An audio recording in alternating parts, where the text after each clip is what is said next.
किसी भी फैमिली में हम अमूमन देखते हैं कि महिलाओं के स्वास्थ्य को इतनी प्रायोरिटी नहीं दी जाती। सबसे लिस्ट प्रायोरिटीज में महिलाओं का स्वास्थ्य आता है।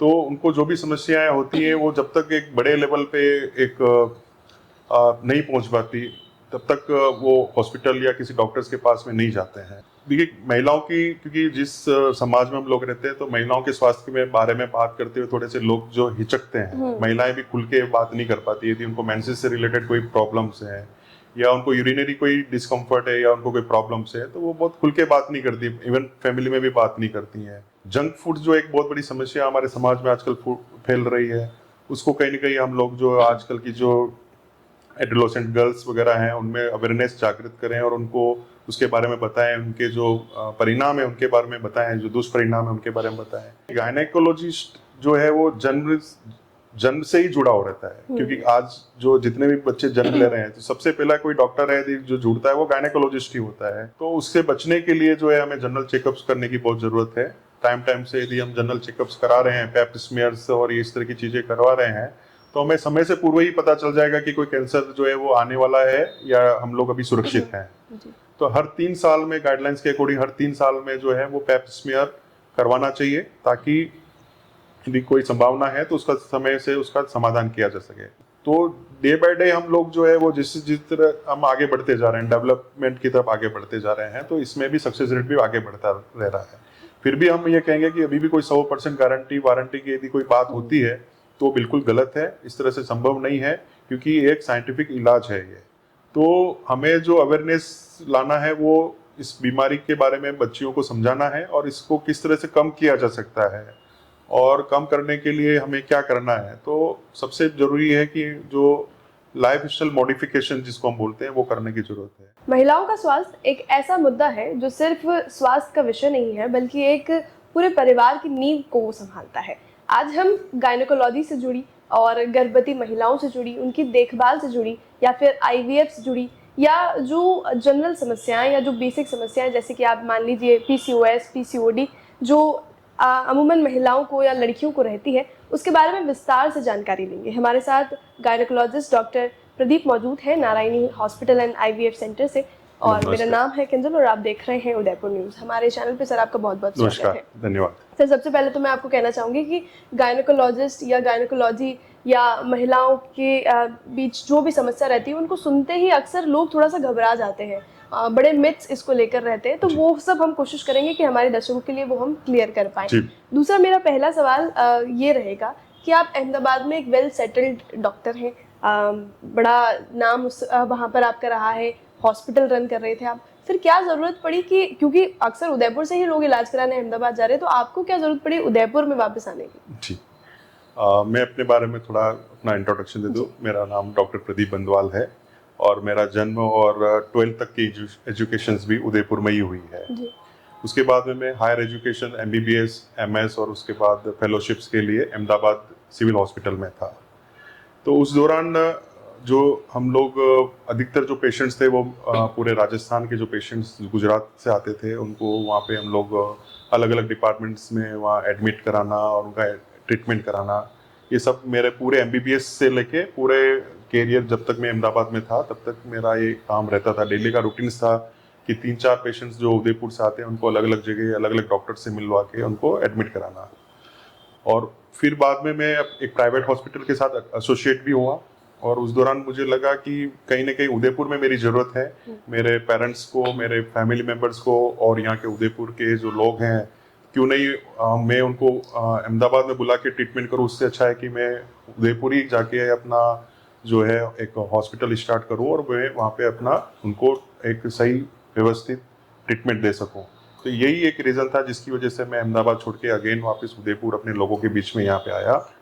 जी सर, बेसिक से शुरू करते हैं। क्या फैक्टर्स हैं जो महिलाओं के स्वास्थ्य को इफेक्ट करता है, या फिर सबसे महत्वपूर्ण पहलू क्या है? देखिए, सबसे महत्वपूर्ण पहलू ये है कि हमें महिला के स्वास्थ्य को प्रायोरिटी देनी पड़ेगी। किसी भी फैमिली में हम अमूमन देखते हैं कि महिलाओं के स्वास्थ्य को इतनी प्रायोरिटी नहीं दी जाती। सबसे लिस्ट प्रायोरिटीज में महिलाओं का स्वास्थ्य आता है। तो उनको जो भी समस्याएं होती हैं वो जब तक एक बड़े लेवल पे एक नहीं पहुंच पाती तब तक वो हॉस्पिटल या किसी डॉक्टर्स के पास में नहीं जाते हैं। तो हमें ये देखना होगा कि महिलाएं जब किसी बीमारी से ग्रसित हैं तो उनको सही समय पे उनका इलाज उनको मिल पाए और उनको प्रायोरिटी बेस पे किया जाए। तो एक बहुत बड़ा फैक्टर ये है कि जब हम लोग देखते हैं कि महिलाएं जब हमारे पास में आती हैं तो वो ये जब हम उनसे पूछते हैं कि आप पहले क्यों नहीं आए यहाँ पे बताने के लिए, तो उनका ये कहना था कि मुझे लगा कि धीरे धीरे सही हो जाएगा और घर में भी मेरे पे कोई ध्यान देने वाला नहीं था, तो इसलिए वो जो वर्स्ट कंडीशंस के साथ में हॉस्पिटल पहुंचते हैं। जी। तो हमें परिवार में ये देखना होगा कि हम उनकी जो स्वास्थ्य है उनको प्रायोरिटी पे रखें, क्योंकि महिला यदि स्वस्थ है तो पूरा परिवार स्वस्थ है। बिल्कुल, आप प्रायोरिटी कहीं ना कहीं इससे भी जुड़ा हुआ है कि जैसा कि मैंने आपको बताया था कि गायनेकोलॉजी और इन सब चीज़ों को लेकर बड़ा ही डर और लीस्ट अवेयरनेस भी सभी के जी। बीच में है। देखिए महिलाओं की, क्योंकि जिस समाज में हम लोग रहते हैं तो महिलाओं के स्वास्थ्य के बारे में बात करते हुए थोड़े से लोग जो हिचकते हैं, महिलाएं भी खुल के बात नहीं कर पाती यदि उनको मेंसेस से रिलेटेड कोई प्रॉब्लम्स है या उनको यूरिनरी कोई डिस्कम्फर्ट है या उनको कोई प्रॉब्लम्स है, तो वो बहुत खुल के बात नहीं करती, इवन फैमिली में भी बात नहीं करती हैं। और वो आपस में ही महिलाएं आपस में बात करती हैं और जो घरेलू नुस्खे होते हैं पहले तो उन्हीं पे काम किया जाता है कि ये उससे ठीक हो जाए, जी। और वो घरेलू नुस्खे या से सही नहीं हो पाया, देन फिर वो जो है डॉक्टर्स के पास में विजिट करते हैं। तो हमें ये देखना है कि यदि महिलाओं को प्रॉब्लम है तो हम पहले घर में खुल के बात करें, चाहे वो हमारी मदर हो, चाहे सिस्टर हो या कोई भी हो। यदि उनको कोई प्रॉब्लम हो रही है तो उस चीज़ को हम आइडेंटिफाई करें और उनको जल्द से जल्द किसी भी अच्छे डॉक्टर के पास में लेके जाएं और उसका हम इलाज करवाएं। जी, हम अब प्रेगनेंसी पर आते हैं, उसकी हम बात करते हैं। गर्भवती महिलाओं को उस दौरान तो बहुत अटमोस्ट केयर की ज़रूरत होती है, लेकिन उससे पहले भी बहुत सारे फैक्टर्स हैं जो वर्क कर रहे हैं, बहुत सारी प्रिकॉशंस केयर की हम बात करें तो उसके बारे में थोड़ा हमें ब्रीफ करें। देखिए गर्भवती महिला जब गर्भवती होती है उससे पहले का जो उसका स्वास्थ्य है वो उसका पूरा रिफ्लेक्शन जो है वो उसकी प्रेगनेंसी पे जाता है। तो जब महिला जो है गर्भ का प्रेगनेंसी का प्लान कर रहे हैं तो उससे पहले ही जो उसके स्वास्थ्य की जो समस्याएं चल रही हैं, अधिकतर इंडिया में देखा गया और इवन राजस्थान उदयपुर में भी देखा गया है कि सारी महिलाएं जो है वो एनेमिक हैं, उनमें खून की बहुत मात्रा कमी पाई जाती है। यदि खून की मात्रा कम है तो जो गर्भ में पलने वाला जो शिशु है उसको भी जो है वो न्यूट्रिशन प्रॉपर नहीं पहुंच पाएगा और गर्भ के दौरान होने वाले जितने भी कॉम्प्लिकेशन है वो सब बढ़ जाएंगे। तो बेटर है कि हम उनको बिफोर ही हम लोग जो है उनके न्यूट्रिशन पे ध्यान दें, उनको प्रॉपर जो है वो जो जिनमें आयरन रिच डाइट्स जो होती है उसको उनको हमारी डाइट में शामिल करें। जंक फूड जो एक बहुत बड़ी समस्या हमारे समाज में आजकल फैल रही है, उसको कहीं ना कहीं हम लोग जो आजकल की जो एडोलेसेंट गर्ल्स वगैरह हैं उनमें अवेयरनेस जागृत करें और उनको उसके बारे में बताएं, उनके जो परिणाम है उनके बारे में बताएं, जो दुष्परिणाम है उनके बारे में बताएं, और साथ में जो योगा और ये सारी चीज़ें हैं, हेल्दी जो लाइफ स्टाइल है उनके बारे में बताएं।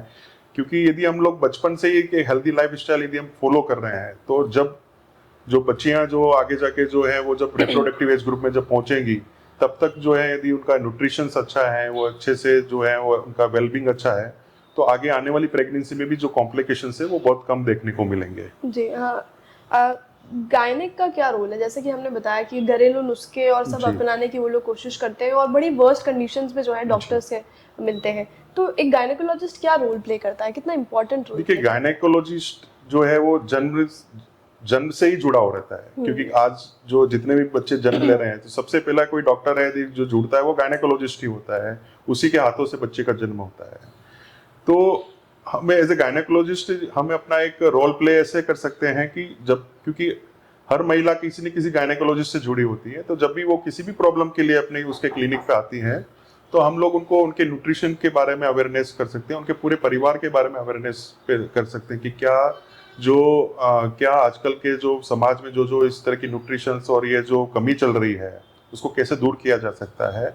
उनके परिवार में और महिलाएं हैं तो उनके बारे में भी हम लोग उनसे जानकारी लेके और उनको अवेयर कर सकते हैं कि यदि किसी भी महिला को इस तरह के सिम्टम्स हैं आपके घर में तो उन महिलाओं को आप तत्काल जो है किसी डॉक्टर से जो संपर्क करें, उनको बताएं और उस बीमारी का जो है वो एक सही सॉल्यूशन लेके आए। जी।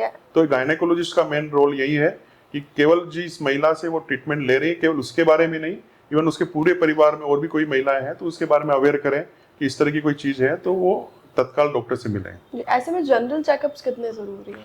देखिए जनरल चेकअप्स के बारे में बहुत सारी गाइडलाइंस गवर्नमेंट ऑफ इंडिया ने और अलग अलग WHO ने बना रखी है। जनरल चेकअप्स जो है हर महिला को जो है 35 ईयर्स के बाद में यदि हैं तो बहुत सारे जो कैंसर्स आजकल जो देखने को मिल रहे हैं, लाइक सर्वाइकल कैंसर्स की जो सेकंड मोस्ट कॉमन कैंसर है इंडिया के अंदर, तो उससे बचने के लिए जो है हमें जनरल चेकअप्स करने की बहुत ज़रूरत है।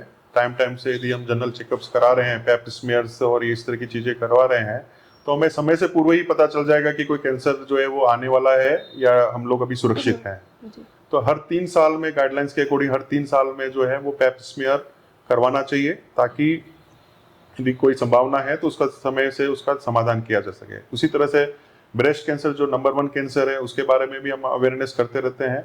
समय समय पे जो है ब्रेस्ट की जो है वो एग्जामिनेशन करवाना, सेल्फ एग्जामिनेशन करना, या किसी डॉक्टर से या किसी नर्सिंग जो है वो जिनको ट्रेंड नर्सिंग जो स्टाफ है उनसे चेकअप करने से हमें पता चल जाएगा कि कोई कैंसर होने की संभावना है या नहीं है।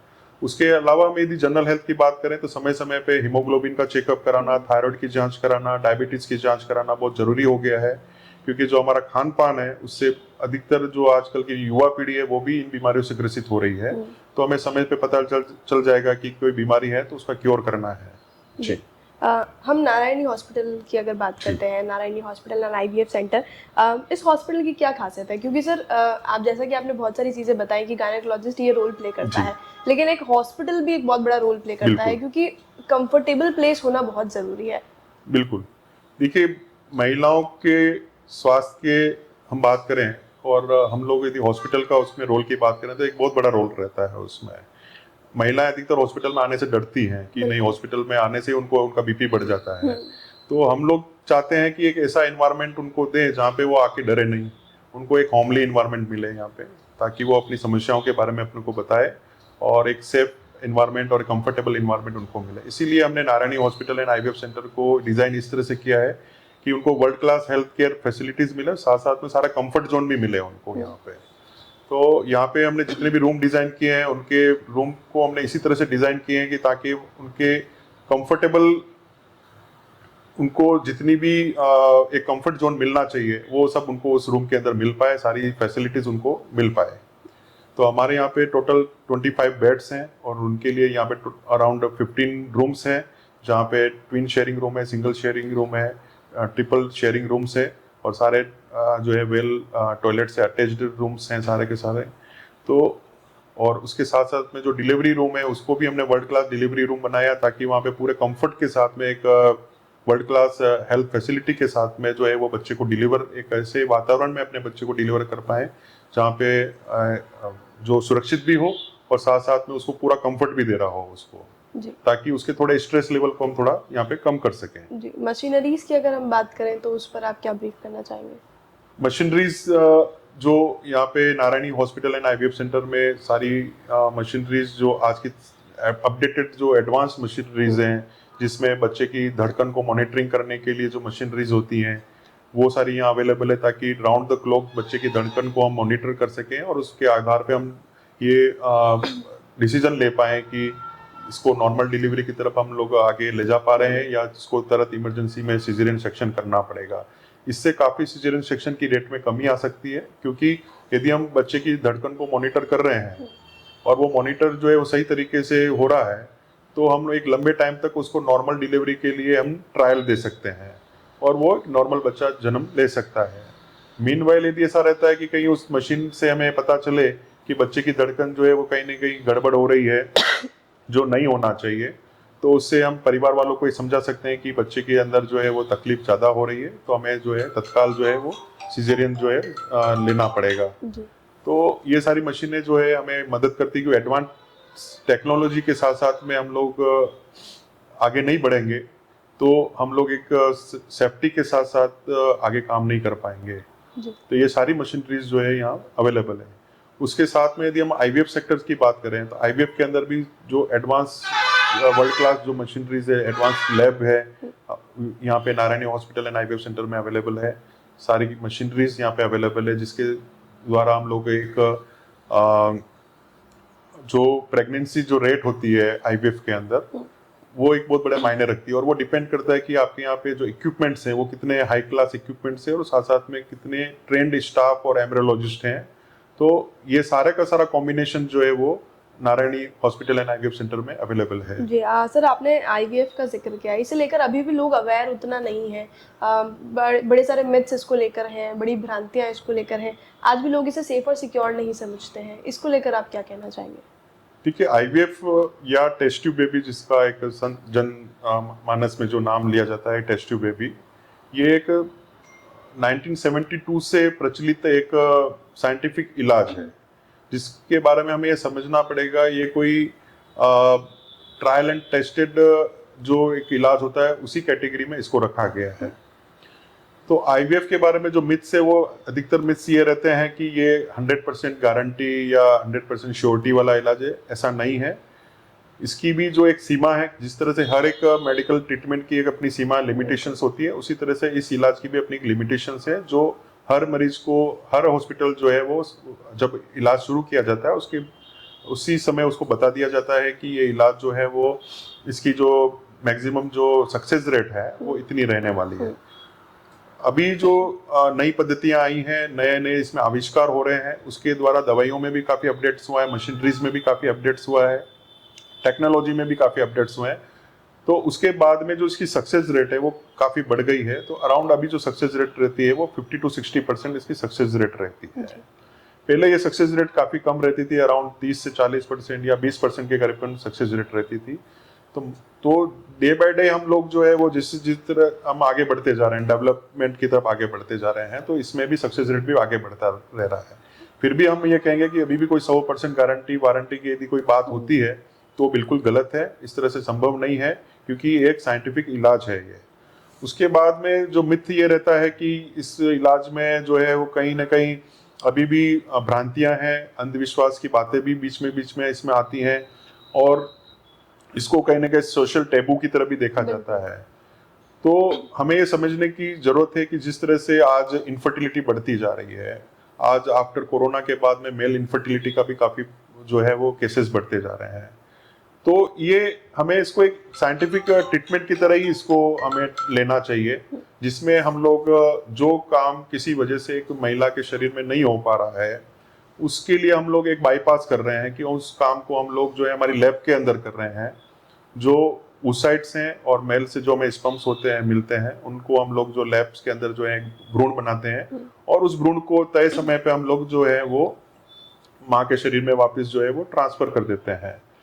तो इस इलाज को मिथ और टैबू से ना जोड़ के इसको हमें एक साइंटिफिक ट्रीटमेंट की तरह लेना चाहिए, जो आज की रिक्वायरमेंट भी है। और इसको डॉक्टर से बातचीत करने के बाद में जितने भी मिथ्स हैं, और डॉक्टर से ही उनको ये मिथ्स का जो है वो के बारे में बातचीत करके उनके बारे में जो भी आंसर्स करना है उनसे करना चाहिए। अदरवाइज क्या होगा कि जो हम यदि जिनको इस के बारे में पूरा पता नहीं है और उनसे यदि हम चर्चा करते हैं, तो कहीं ना कहीं जो समस्याओं का निवारण जो है वो पूरी तरह से नहीं हो पाता है। बिल्कुल, हो सकता है कि कंफ्यूजन और बढ़ सकता है ये। जी, इस हमने प्रेगनेंसीज, डिलीवरीज, आईवीएफ की बात करी। ये हॉस्पिटल क्या क्या सर्विसेज दे रहा है सर? देखिए मैम, ये हॉस्पिटल जो है वो कंप्लीट वुमेन्स केयर हॉस्पिटल है, जिसके अंदर एंटीनेटल सर्विसेज जो है, कंप्लीट एंटीनेटल सर्विसेज यहाँ अवेलेबल है। साथ में जब डिलीवरी का जब समय आता है तो डिलीवरी की सारी सुविधाएं यहाँ उपलब्ध हैं, सीजरियन सेक्शंस की सारी सुविधाएं यहाँ उपलब्ध है। यदि किसी महिला को गायनेक प्रॉब्लम से, जैसे कि जो मिनारकी से लेके जब मेंसेस शुरू होते हैं किसी बच्ची को लेके मिनोपॉज तक की जो समस्याएं होती हैं, उन सब का ट्रीटमेंट यहाँ अवेलेबल है। उसके अलावा यदि किसी को ऑपरेशंस की जरूरत पड़ रही है, जैसे बच्चादानी में कोई गांठ हो गई है उसको निकालना है, या पूरी बच्चादानी भी किसी बीमारी की वजह से निकालना है, तो हम यहाँ दूरबीन के माध्यम से जो है वो पूरे बच्चादानी निकालने का काम करते हैं, जिसको टोटल लेप्रोस्कोपिक हिस्टेक्टोमी बोलते हैं। उसके अलावा भी जो बच्चादानी के अंदर और अनेक और समस्याएं होती है, जिसमें कई बार जन्मजात जो विकार होते हैं, जिसमें बच्चादानी के अंदर जो है वो पर्दे रहते हैं, उन पर्दे को हटाना है तो वो हिस्टेरोस्कोपी की मदद से वो पर्दे को निकालने का काम करते हैं। हमने जैसे बताया कि एक आईवीएफ सेंटर भी है, तो यहाँ पे आईवीएफ से रिलेटेड सारी जो सुविधाएं यहाँ उपलब्ध हैं। यहाँ पे ये एआरटी बैंक भी है। एआरटी बैंक उसको बोलते हैं जहाँ पे जो किसी भी नीडी कपल है जिसको oocytes की जरूरत होती है, मतलब कि किसी को अंडे की जरूरत पड़ जाती है मान लो, तो वो भी यहाँ अवेलेबल रहता है। और किसी को मान लो कि स्पर्म्स की जरूरत है, तो वो भी यहाँ अवेलेबल रहते हैं। तो एआरटी बैंक भी यहाँ पे उपलब्ध है। साथ में यहाँ पे यूरोगायनेकोलॉजी की सेंटर भी है। यूरोगायनेकोलॉजी वो ब्रांच होती है जिसमें महिलाओं में मूत्र संबंधी समस्याएं जो रहती हैं, जिसमें बार बार बार मूत्र आना या चीखने या हंसने पे जो मूत्र बाहर निकल जाता है, तो उससे रिलेटेड जो मेडिकल और सर्जिकल ट्रीटमेंट वो यहाँ उपलब्ध है। अभी एक नई ब्रांच है कॉस्मेटिक गायनेकोलॉजी करके, एक ब्रांच भी काफी है। उस कॉस्मेटिक गायनेकोलॉजी में क्या किया जाता है कि जो महिलाओं के जो प्राइवेट पार्ट्स हैं उसमें यदि कोई संबंधित कोई समस्या है और उनको यदि और कॉस्मेटिकली इम्प्रूव करना है तो वो सारी सुविधाएं भी यहाँ पे उपलब्ध है। जी हमने टैबूज के बारे में भी बात करी कि जैसे आईवीएफ को टैबू समझा जाता है। पीरियड्स भी स्टिल एक ऐसा टॉपिक है जिसके बारे में खुलकर लड़कियां अपने घर पर जी। ना बता पाती है। जैसे आप बता रहे थे कि प्रायोरिटी उनकी हेल्थ को नहीं दिया जाता है। एक बहुत ही जनरल प्रॉब्लम जो हम देखते हैं पीसीओडी, पीसीओएस, जी। इनके फैक्टर्स पे क्या क्या फैक्टर्स इन पर वर्क करते हैं, क्या प्रिकॉशंस आप हमें बता सकते हैं? देखिए, पीसीओडी की समस्या अभी एक ज्वलंत समस्या है हमारी समाज की। अधिकतर अराउंड हम बात करें तो 70% आज के एडोलेसेंट गर्ल्स जो हैं वो इस पीसीओडी की समस्या से जो ग्रसित है। पीसीओएस में समझने की बात यह है कि एक ऐसी समस्या है जो हमारी लाइफ स्टाइल से जुड़ी हुई है समस्या है।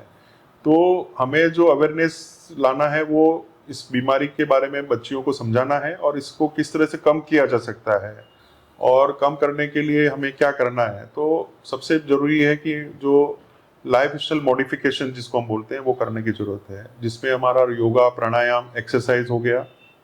साथ में जो हम लोग जो जंक फूड जो आज की जनरेशन बहुत ज़्यादा कंज्यूम कर रही है उसमें कमी लाना, या उसको कह सकते हैं कि उसको हटाना, तो बहुत ज़रूरी हो गया है। तो जंक फूड से बीमारी कई गुना बढ़ जाती है, तो जंक फूड हटाना और साथ में न्यूट्रिटिव जो डाइट है वो ऐड करना। जी। तो ये एक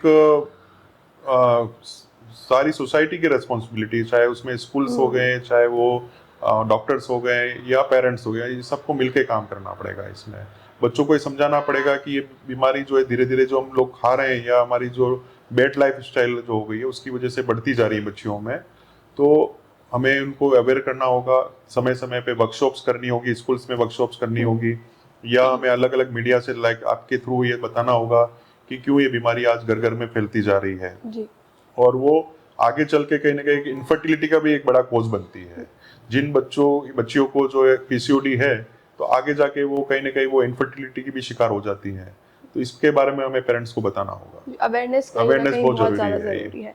सर, हॉस्पिटल की आपकी बात करें, नारायणी हॉस्पिटल में डॉक्टर्स की टीम जो काम कर रही है उनके बारे में थोड़ा बताएं। देखिए, हमारा सौभाग्य है कि हमारे साथ में हमारे जो अहमदाबाद के डॉक्टर विनीत मिश्रा सर जी जो हैं वो अपनी यहाँ पे सर्विसेज जो दे रहे हैं, वो वर्ल्ड फेमस यूरोगायनेकोलॉजिस्ट हैं और वो महीने में एक विजिट जो है वो Narayani hospital and IVF centre पे दे रहे हैं। तो यूरोगायनेक के कोई भी पेशेंट्स है तो वो अपनी जो है वो समस्याओं के बारे में सर से मिल सकते हैं और आगे का ट्रीटमेंट सर से ले सकते हैं।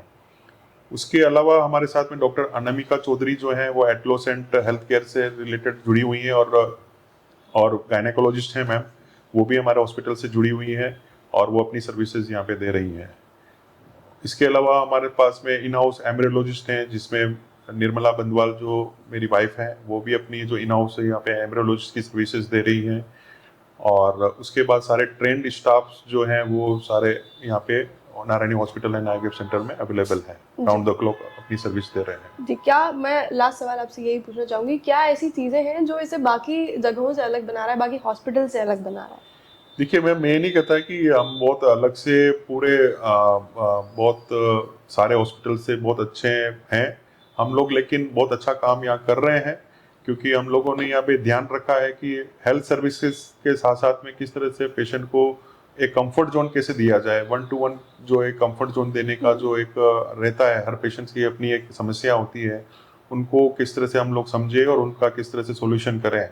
तो नारायणी हॉस्पिटल में हमने ट्राई किया है कि हर पेशेंट को एक प्रायोरिटी बेस पे रखते हुए और उसकी सारी जो कंप्लेंट्स है, उनकी जो भी बीमारी है उसको हम लोग दूर कर पाए। जी जी जी, हमारा जो जनरल हमारे सवाल थे उनका जवाब हमें बिल्कुल जनरल भाषा में मिला है ताकि हमारे जो दर्शक है, जो ऑडियंस है, वो इसे अच्छे से समझ पाए। जो कंक्लूजन हम देख पा रहे हैं वो ये है कि लाइफस्टाइल और जो खान पान हमारा है वो एक बहुत बड़ा फैक्टर फिलहाल एज ए फैक्टर वर्क कर रहा है। Narayani hospital and IVF centre में हम थे, हमारे साथ डॉक्टर प्रदीप थे जिन्होंने काफ़ी कुछ चीज़ें जो टैबूज हैं, मिथ हैं, उनके बारे में हमें बताने की कोशिश करी है। इन सब से रिलेटेड कोई भी सवाल अगर आपके मन में हो तो आप हमें कमेंट सेक्शन में ज़रूर बता सकते हैं। इसके अलावा चैनल को सब्सक्राइब करना ना भूलें ताकि इसी तरह की और जो ज़रूरत की चीज़ें हैं वो आप तक हम पहुँचाते रहें। उदयपुर न्यूज़ के साथ मैं हूँ किंजल और कैमरा पर्सन गौरव।